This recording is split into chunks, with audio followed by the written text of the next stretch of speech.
Financial education, introduction to market charts. Whoa, graphs everywhere. Which one am I supposed to use? Fred wondered. Pip appears wearing a museum guide hat and pointer stick. Ah, young chart walker. Let me guide you through the art of market storytelling, Pip said.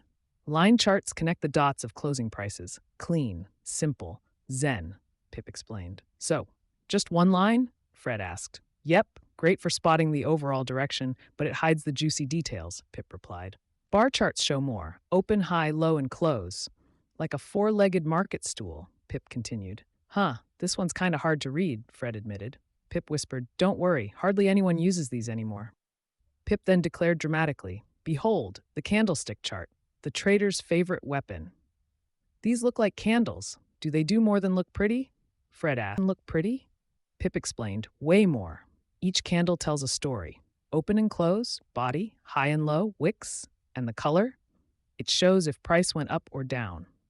One green candle rises with cheer, one red candle drops with a frown, the narrator described. Pip continued, Charts help you see the market, but candlesticks give you the most clues about price behavior.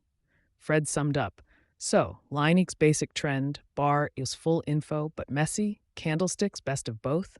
Pip winked and said, Bingo, now you're reading the market's mood. Grinning, Fred declared, Time to light up some trades. Pip added, Next time we bounce between price levels like pros. The